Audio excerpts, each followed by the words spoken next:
আসসালামু আলাইকুম ওয়া রাহমাতুল্লাহি ওয়া বারাকাতুহু।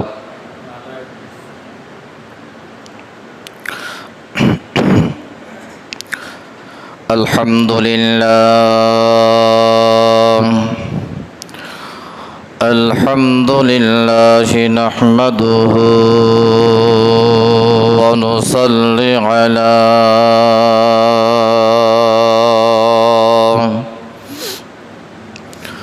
ونصلي على رسوله الكريم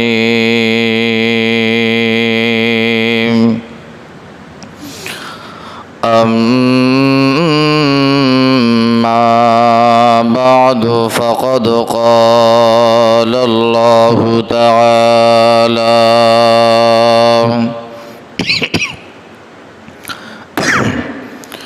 في كلامه المجيد وفرقانه الحميد। সকলে আমার সঙ্গে পড়েন, আউযু বিল্লাহি মিনাশ শাইতানির রাজিম। বিসমিল্লাহির রহমানির রহিম। ইয়া আইয়ুহাল্লাযীনা আমানু وابتغوا إليه الوسيلة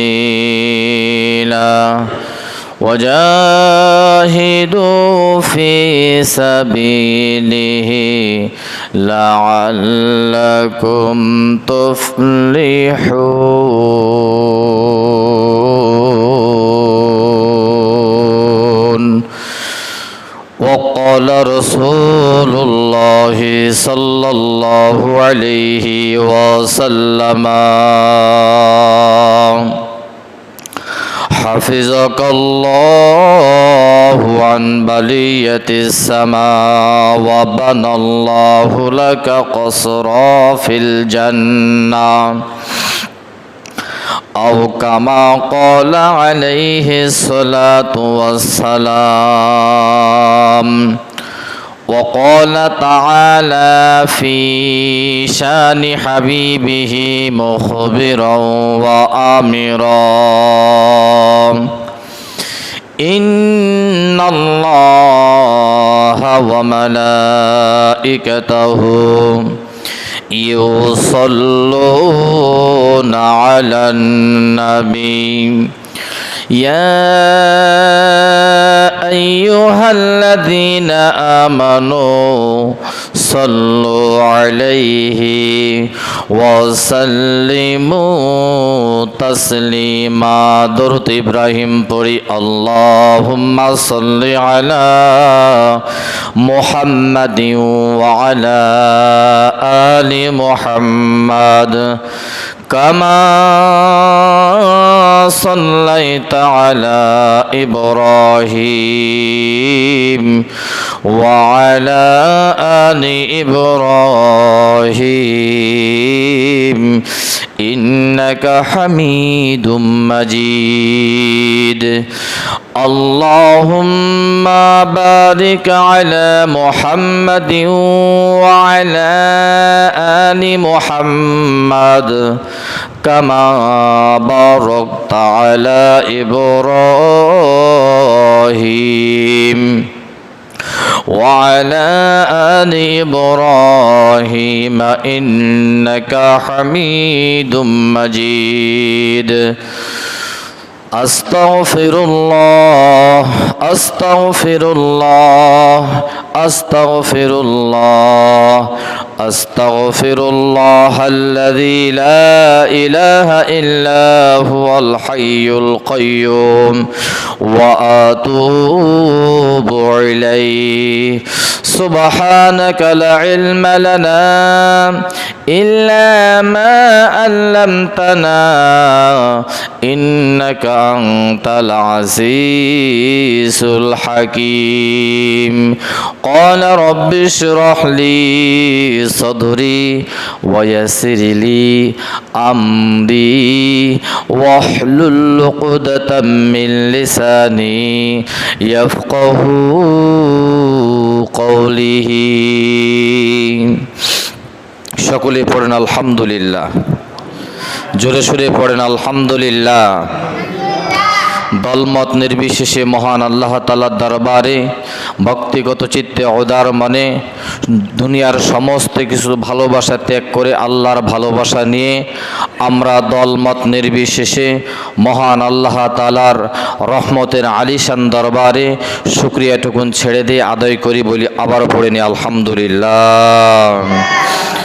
নবীজির ওপরে দরুদ ও সালাম বিশ্ব নবী নবীদের নবী সৈয়দুল মুরসালিন সৈয়দুস সাকালাইন ইমামুল মুরসালিন রহমাতুল লিল আলামিন, যার খেতাবে হলো দু জাহানের ত্রাণেওয়ালা, সেই নবীর ওপরে ভক্তিগত চিত্তে উদার মনে ইশকে মোহাম্মদী ভাব নিয়ে পিস অফ মাইন্ড আত্মপ্রশান্তি সহকারে নবীর ভালোবাসা কলজার মধ্যে সঞ্চয় করে আবেগ ভরা মন নিয়ে দরদ ভরা কণ্ঠ নিয়ে আর্দ্রতার সাথে ভদ্রতার সাথে স্পষ্টতার সাথে হীনমন্যতাকে ঝেড়ে মুছে সব কিছুকে নবীকে ভালোবাসার লক্ষ্যে নবীর উম্মত হয়ে জৌকে শৌকের সাথে সবাই দুরুদ ও সালাম টুকুন পাঠায় দেই।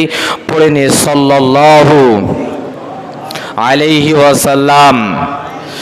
আরো একবার নবীর উম্মতেরা আওয়াজ করে বলি সাল্লাল্লাহু আলাইহি ওয়াসাল্লাম।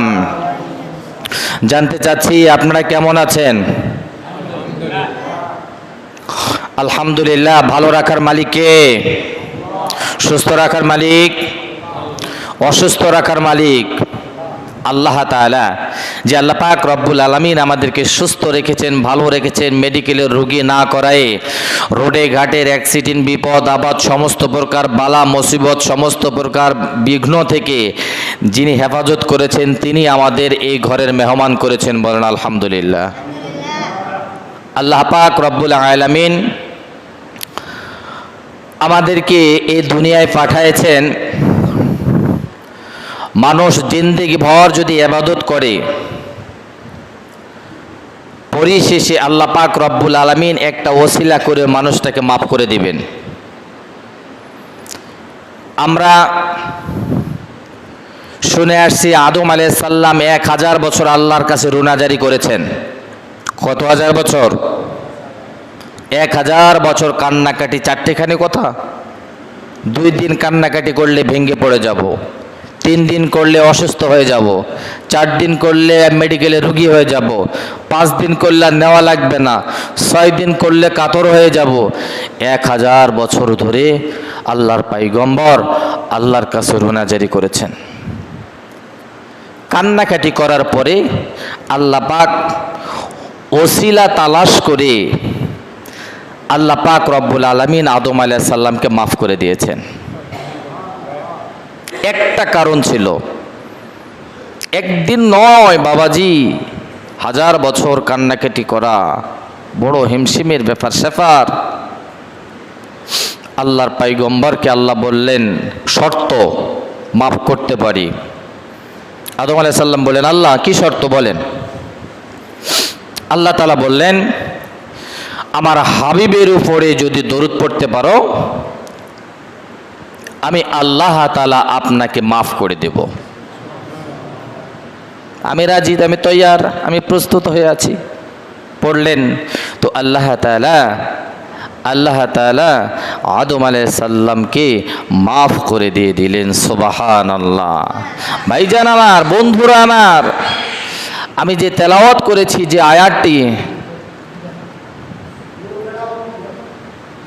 যে আয়াতটি তেলাওয়াত করেছি, হযরত আইয়ুব আলাইহিস সালাম তিনি পরিবার থেকে আলাদা হয়ে গিয়েছেন। পরিবারের লোক নিজ বাড়িতে রাখে নাই, আপন আপন চাচারা পর্যন্ত বাড়ি থেকে ত্যাগ করে দিয়েছেন।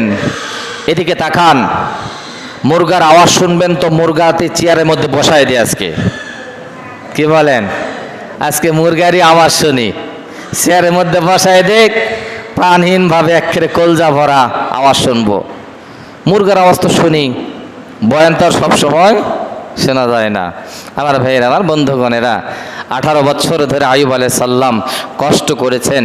আল্লাহ পাক রব্বুল আলামিন বললেন, আইয়ুব, আমি তোমাকে ক্ষমা করতে পারি যদি তুমি একটা শর্ত মেনে নাও। 18 বছরের কষ্ট একদিনে তোমার লাঘব হয়ে যাবে। কয়দিন লাগবে? একদিন। কত বছর কষ্ট করতেছেন? 18 বছর ধরে। আমার বন্ধুগণ, আমার ভাইরা, আল্লাহ পাক রব্বুল আলামিন আইয়ুব আলাইহিস সালামের 16 জন ছেলে মেয়ে, আল্লাহর কি কারিশমা, আল্লাহর কি মহিমা, একদিনে একই সময় দুনিয়া থেকে বিদায় হয়ে গেলেন। এভাবে দুম্বার পাল বিদায় হয়ে গেলেন, উটের পালগুলি বিদায় হয়ে গেলেন। আইয়ুব আলাইহিস সালামের 4 জন স্ত্রী ছিল, 3 জন স্ত্রী আইয়ুবের অবস্থা দেখে, আইয়ুব আলাইহিস সালামের দৃশ্য দেখে তারাও ভাগে গেলেন। কি হয়ে গেলেন? চলে গেলেন। একজন বিবি রয়ে গেলেন, নাম হলো রহিমা। আইয়ুব আলাইহিস সালামকে বললেন, আইয়ুব, তোমার যে 16 জন ছেলে মেয়ে ছিলেন, আব্দুল্লাহ, ওবায়দুল্লাহ, হুমদুল্লাহ, নাকিতুল্লাহ, নাসিতুল্লাহ, আবাদুল্লাহ, হিদায়াতুল্লাহ, হিদায়াতুল্লাহ, জয়নব, বুরাইয়া, রোকাইয়া, হিমাইয়া, আজদি, জাবালা, মালেকা, আম্বিয়া, এই 16 জন ছেলে মেয়ে আমি তোমার ঈমান পরীক্ষা করার জন্য এদের মৃত্যু দান করেছি। আস্তে সুবহানাল্লাহ পড়েন, মানুষের শুনলে আবার খারাপ বলবে যে মুসল্লি সুবহানাল্লাহ পড়তেছে আস্তে। আরে ভাই, সুবহানাল্লাহ পড়লে তো একবার সুবহানাল্লাহ পড়বেন, আল্লাহ তাআলা আপনার জন্য জান্নাতের মধ্যে একটা গাছ নির্মাণ করবেন, রহমতের গাছ। ওই রহমতের গাছের গোড়া থেকে আল্লাহ পাক রব্বুল আলামিন একটা তেজি ঘোড়া দিবেন। ওই তেজি ঘোড়াটা এমনভাবে দৌড়াবে, দৌড়াতে দৌড়াতে 500 বছর হয়ে যাবে, এরপরও রহমতের ছায়া শেষ করতে পারবে না। একবার সুবহানাল্লাহর কি বরকত! এই জন্য আসতে পড়বেন না জোরে, দেখি পাওয়ারটা দেখি, সবাই পড়ে সুবহানাল্লাহ। আইয়ুব আলাইহিস সালাম বললেন, আল্লাহ শর্তটা কি? আল্লাহ তাআলা বললেন, আইয়ুব রে, আমার পয়গম্বর, শর্তটা হলো আমি তোমার ঈমান পরীক্ষা করেছি। 100 দুম্বা তুমি আমার রাস্তায় দিয়েছ, আমি তোমার ঈমান পরীক্ষা করেছি। 100 উটের পাল, এই পালের উপর আগুনের ফুলকি পড়ে সাথে সাথে তারা ধ্বংস হয়ে গেছে। তোমার 16টা ছেলে মেয়ে একসঙ্গে শেষ হয়ে গেছে। আইয়ুবরে, যেই শর্তটা আমি তোমার উপরে বর্তাইতেছি, শর্তটা তুমি যদি মেনে নাও। আইয়ুব আলাইহিস সালাম বললেন, রব্বে কারীম, আমি অবশ্যই অবশ্যই মেনে নিব গো আল্লাহ। আল্লাহ গো, আপনি আমার 18 বছর আপনি আমার রোগ দিয়েছেন, 18 বছরে আমার রোগ কোনো নির্মূল হয় নাই। আল্লাহ, শুধু তাই নয়, আমি এত যন্ত্রণায় আমি দিনগুলি গত করে দিচ্ছি, এত যন্ত্রণায় আমার দিনগুলি অতিবাহিত হয়ে যাচ্ছে। ওগো রব, আপনার পক্ষ থেকে আমি বলে দেই, আরো যদি কিছু আমাকে ত্যাগ স্বীকার করতে হয় গো আল্লাহ। আল্লাহ,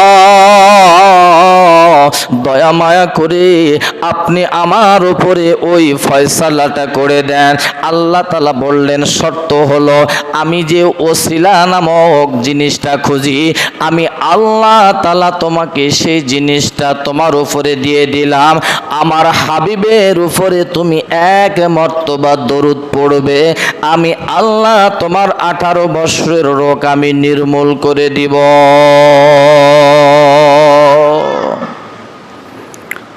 কত বছরের রোগ? 18 বছরের রোগ। কয়দিনে ভালো করে দিলেন? একদিন। আমার বন্ধুগণ, আমার ভাইরা, একটা মানুষ তার জীবদ্দশায় সে এমনভাবে দিন যাপন করত। ভাইজান আমার, আমরা পিছনের দিকে না তাকাই, সামনের দিকে একটু যৎকিঞ্চিত হলো শোনার চেষ্টা করি। ভাই গো, আল্লাহ তাআলা বলেন, ইয়া আইয়ুহাল্লাযীনা আমানু ওয়াবতাগু ইলাইহিল ওয়াসিলা। ও দুনিয়ার মানুষ, মক্কার জমিনে একটা লোক বসবাস করত। এই লোকটা এমন একটা লোক ছিল, আমার ভাইয়ের, আমার বন্ধুরা রে,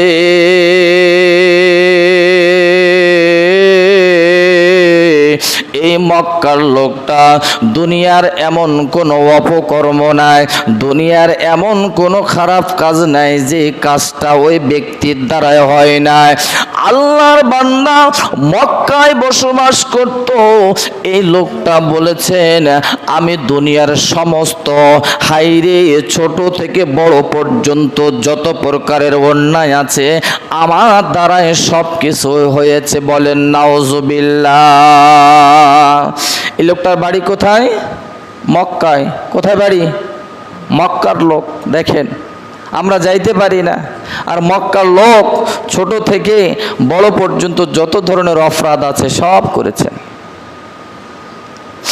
আল্লাহর বান্দার একটা অভ্যাস ছিল, এই অভ্যাসটা শুধু মক্কায় নয় আর মদিনায় নয়, আবুধাবিতে নয় আর জার্মানিতে নয় আর জাপানে নয়, কুয়েতে নয় আর সুইজারল্যান্ডে নয়, মালয়েশিয়ায় নয় আর ইস্তোনিয়ার সম্বুলিয়ার ভিতরে নয়। ভাইজান, ওই মক্কার মানুষটির যে অভ্যাসটা ছিল, সারা দিনের ভিতরে হলেও একবার তাকে পান করা লাগতো। আমার ভাইরা, আমি যে ভাষাটা বলতেছি দেখেন আপনারা চিনতে পারতেছেন কিনা। সকাল থেকে সন্ধ্যা পর্যন্ত লোকটার একটা জিনিস পান করা লাগতো, সেই জিনিসটার নাম হলো মদ। এই ভাষাটা চেনেন? মদ ভাষাটা আমাদের বাংলাদেশে আছে। আমার বন্ধুগণ, আমার ভাইরা, মোটামুটি আমরা তো মদ খাই না, কি কন? মদ খাওয়ার লোক এখানে আছে? আরে ভাই, আমরা তো সবাই টুপি মাথার দেওয়া লোক, আমরা তো ভালো লোক, কিন্তু আবার নামাজ শেষে দুই চারজন মুসল্লি খোঁজাখুঁজি করে, আমি আবার পরে বের হই, ভাই কি হয়েছে? হুজুর আমার জুতা চুরি হয়েছে। কি চুরি হয়েছে? জুতা নাই, জুতা চুরি হয়েছে। আমার ভাইরা, আচ্ছা, মুসল্লি ছাড়া কি বাইরের লোক আসে জুতা নিয়ে যাবে? কে নিয়ে যাবে জুতা? এখন যে নিয়ে যায় হয়তো মনে করে যে যাক আমার জুতাগুলো পুরাতন হয়ে গেছে, আর এক জোড়া জুতা ঢুকাই দিছে, খাপ খাই গেছে, তাহলে এলা নিয়ে যায়, 6 মাস তাও চালা যাবে। আমার ভাইয়েরা, আমার বন্ধুগণেরা, বাবাজি নবীজির লাশ যারা চুরি করার জন্য গিয়েছিল, এই লোক তিনটাও ছিল, কিন্তু আমার ভাইয়েরা টুপি পরা, পাঞ্জাবি পরা লোক নবীর লাশ চুরি করার জন্য এই ভেষ ধরে গিয়েছিল। বাবাজি, আমার ভাইয়ের, আমার বন্ধুরা, মক্কা মদিনায় যাদের পকেট থেকে টাকা ছিনতাই হয়ে যায়, সেখানেও জুব্বা পরা লোক থাকে, থাকে না? এই হাজি সাহেব, ভাই আমি টাকা এত রিয়াল তুলাম, টাকা নেই। কি হলো? আমরা সাথী ভাই 10 জন অমুক জায়গায় গেছিলাম, আসে দেখি যে টাকা নেই। কাম হয়েছে 10 জনের ভিতরেই।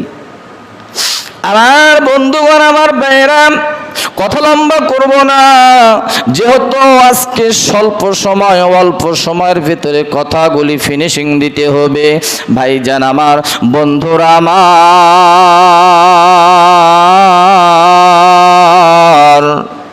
এই লোকটা মদ পান পান করার জন্য মদশালায় যাইতেছিল। যেতে যেতে অনেক দূর পর্যন্ত যাত্রা করেছেন। আল্লাহর বান্দা যাত্রা করার পরে দেখে সামনে এইরকম একটা সাদা রঙের আমার ভাইয়ের একটা কাগজ পড়ে আছে রাস্তায়। আল্লাহর বান্দা এই কাগজটা দেখে কি মনে হলো, কাগজটা তৎক্ষণাৎ করে নিলেন। নেওয়ার পরে আমার ভাইয়েরা, মক্কার মানুষটি আল্লাহর বান্দা কাগজটা মেলে দেখেন ওই কাগজের ভিতরে একটা আরবি লেখা আছে, অন্য কোনো আরবি লেখা নয়। আমার ভাইয়েরা আলিফ লাম লাম হা শব্দটা হলো আল্লাহ। সবাই বলেন নাম কি? আর একটু জোরে বলেন, আর একবার জোরে বলেন। এ আল্লাহ নাম এই মক্কার ভাই যাচ্ছেন হলো মদশালায়। কোথায় যাচ্ছেন? মদ পান করার জন্য। যখন দেখলেন আমার আল্লাহর নাম কাগজে লেখা আছে, না না, এই নামটা আমি এভাবে করে যদি আমি ফেলে ধুয়ে যাই, আরেকজনের পায়ের নিচে আল্লাহর নামটা পড়ে যাবে। আল্লাহর বান্দার ভিতরে এমন একটা নম্রতা পয়দা হয়ে গেল, মায়া আসলো। আল্লাহর বান্দা তৎক্ষণাৎ কাগজটা হাতে নিয়ে চিন্তা করলেন একটা উঁচু জায়গার মধ্যে রেখে দে। আল্লাহর বান্দা সামনে একটা বৃক্ষ তার নজরে পড়ে গেল। ওই বৃক্ষের উপর আস্তব করে কাগজটা মুড়ে থুয়ে চলে গেলেন। ভাইজান আমার, বন্ধুরা আমার, আল্লাহর বান্দা এভাবে করে কাগজটা রেখে চলে গেলেন মদশালার গন্তব্যস্থান পর্যন্ত। যতটুকু মদ পান করার দরকার সেখানে যায় ওই পরিমাণ মদ পান করলেন। মদ পান করার পরে আমার ভাইয়েরা, যে মানুষটা মদ পান করে কিছুক্ষণ পরে ওই মানুষটার অনুভূতি কিন্তু অটোমেটিকলি হারে যায়। কি হয়ে যায়? চাইলে অনেক সময় দেখা যায় যারা মদ পান করে এরা লুঙ্গি খুলে মাথায় দেয়। কি করে? এই বেহুদা, আপনি লুঙ্গি খুলছেন কেন? আমি সবারে দেখাইতেছি। কি দেখাইতেছো? আমার ভাইয়েরা, অনেক সময় এই মদ পান করার লোকটি আমার ভাইয়েরা অনেক অশ্লীলতা কাজে জড়িয়ে যায়, অনুভূতি ঠিক থাকে না। ভাইজান, এই লোকটা আবার দেখেন অনেক সময় আমার ভাইয়েরা, আমার বন্ধুরা, এই লোকটা যখন ভেঙে পড়ে গেল, মদের ক্রিয়া যখন শুরু হয়ে গেল, আল্লাহ পাক রব্বুল আলামিন ডাক দিয়ে বললেন, হে দুনিয়ার জমিনের কে আছো গো, যেখানে 40,000 লোক থাকে ওই জায়গার মধ্যে আমার একজন ওলি থাকে। বলেন সুবহানাল্লাহ। এ দুনিয়ার মানুষেরা, তোমরা কে আছো কোথায়? কে কোথায় আছো গো? আল্লাহ পাক রব্বুল আলামিন সবে জানেন, সবে বোঝেন। এরপরও আল্লাহ কেন আমার হাবিবকে জিজ্ঞেস করেছিলেন, হাবিব গো, আপনি আমার বাড়িতে বেড়াইতে আসছেন, আমার জন্য কি হাদিয়া নিয়ে আসছেন? আল্লাহ অন্তর্যামী, আল্লাহ সব কিছু জানেন। হাবিবকে বললেন, হাবিব, আমার বাড়িতে যে আপনি মেরাজে বেড়াইতে আসছেন, কি নিয়ে আসছেন? আল্লাহর নবীজি বললেন, অবশ্যই কিছু নিয়ে আসছি। কিন্তু নবীজি কি নিয়ে গেছে আল্লাহ তাআলা আগে জানেন কি জানেন না? আল্লাহ তাআলা সব জানেন। এরপর জিজ্ঞেস করলেন হাবিবকে। এবার আল্লাহ তাআলা বলেন, 40,000 মানুষের ভিতরে একটা ওলি থাকে, তোমরা কে কোথায় আছো গো? এই লোকটা মদ চালায় যায়, মদ পান করে বেহাল অবস্থা, এই লোকটার জীর্ণ শীর্ণ অবস্থা, কে কোথায় আছো? ওই 40,000 ভিতরে একটা লোক ছিল, তার নাম হলো হাসান বসরি। বলেন সুবহানাল্লাহ। হাসান বসরিকে বললেন, ওরে হাসান বসরি, আপনি এভাবে করে আর নয়, আপনি সজাগ হয়ে যান। আপনার পক্ষ থেকে আমি একটা জিনিস জানাই দিলাম, দেখো রে ওই লোকটা কোথায় গেছে রে? লোকটা, যেই লোকটা আমার একটা সাদা কাগজ বৃক্ষের উপরে লটকায় গুজায় রাখছে, ওই লোকটা দেখো কোন জায়গায় গেছে, কোন মহল্লায় গেছে, কোন স্থানে গেছে। এবার হাসান বসরি মুরাকাবায় পড়ে গেলেন। মুরাকাবায় যখন পড়ে যায়, মুরাকাবায় পড়ে যাওয়ার পর আমার রবকে বললেন, আল্লাহ আমি তো বুঝলাম না, আমাকে ভেঙ্গে ভেঙ্গে বলে। আল্লাহ বললেন, ওরে হাসান বসরি,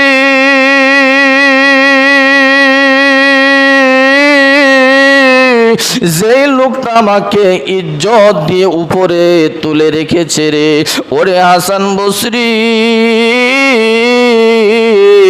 আমিও আল্লাহ তাআলা আমার পক্ষ থেকে বারবার আমার পক্ষ থেকে মেসেজ খালি জমিনে যেতেই থাকে।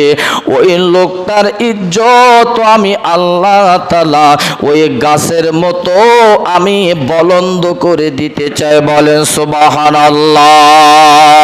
কেরে হাসান বসরি, আমার নামটা যদি জমিনে থাকতো, মানুষ পা দিত, মানুষ অবহেলা করত, অবহেলিত করত না রে না। যেহেতু আমার নামটা আল্লাহ নামটা আস্তব করে গাছের উপরে তুলে দিয়েছে, উঁচু জায়গায় তুলে দিয়েছে।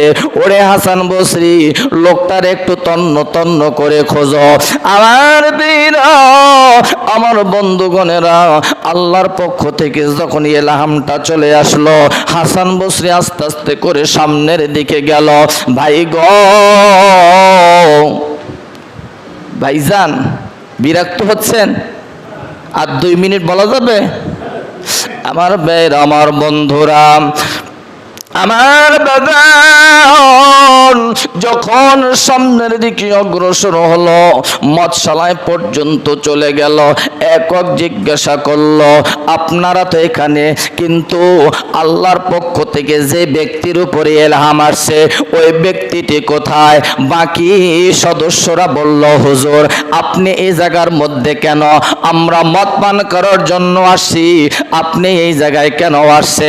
আমার বন্ধুগণ, আমার ভাইরা, এর ভিতরে আর একটা কথা ঢোকায় দেয় রে ভাইয়া।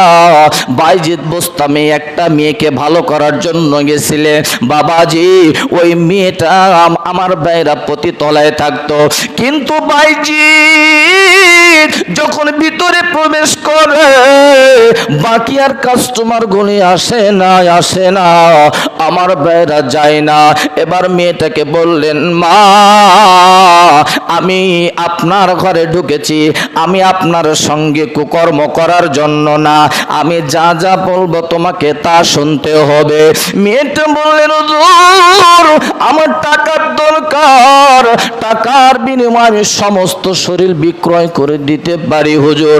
আমি হুজুর দেখি না, আমি মোল্লা দেখি না, আমি মুন্সি দেখি না, আমি শুধু দেখি, কি দেখি?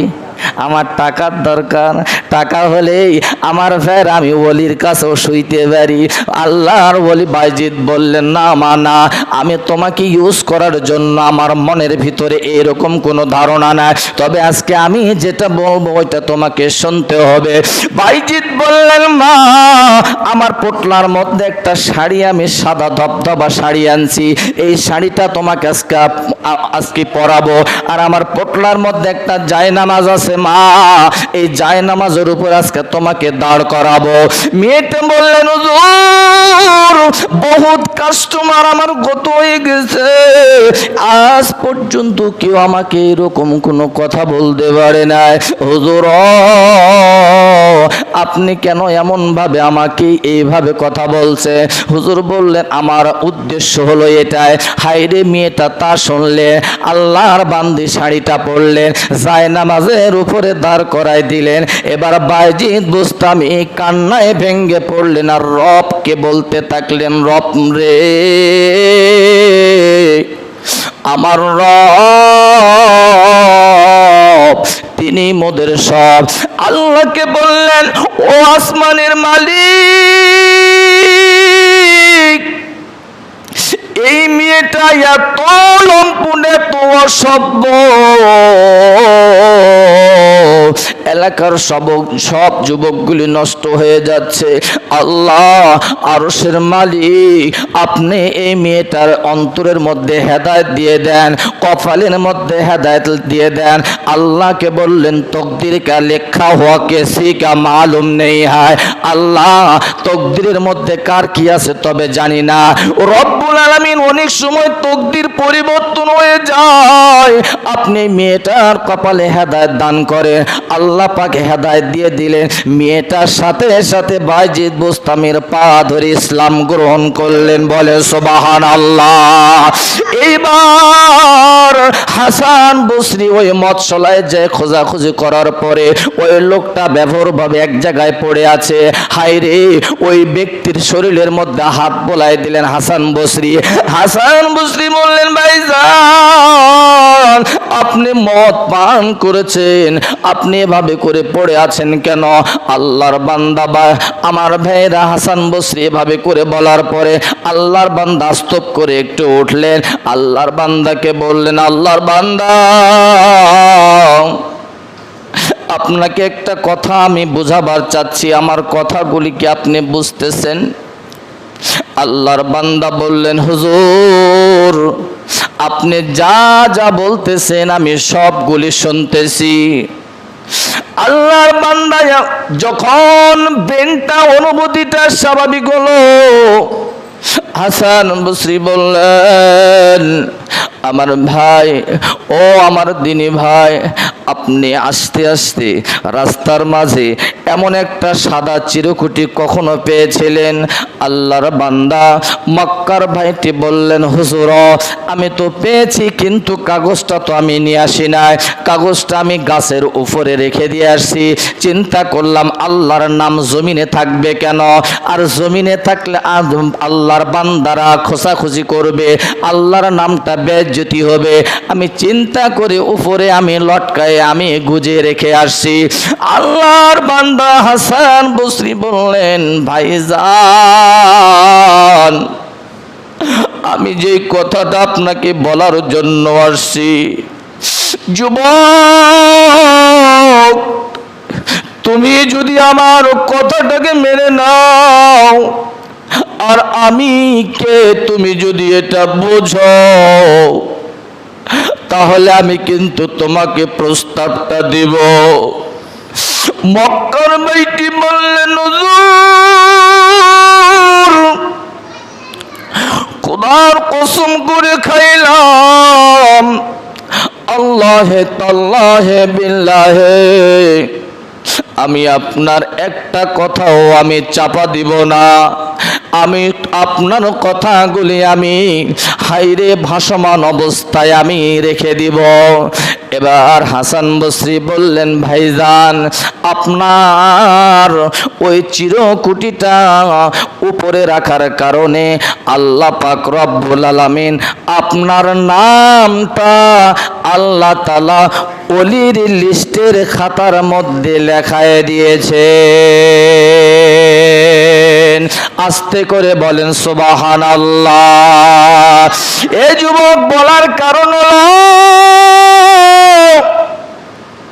সারা জীবন নামাজ পড়ে আসতেছেন, সারা জীবন রোজা করে আসতেছেন, সারা জীবন হজ পালন করে আসতেছেন। বাবাজি আমার ভাইয়ের আমার বন্ধুরা, কোনো আমল কিন্তু সব আমল কবুল হয় না। আল্লাহ তাআলা একজনের ওসিলা করে আমল কবুল করেন। এই জন্য আল্লাহ তাআলা বলছেন, বান্দারে আমি ওসিলা তালাশ করি।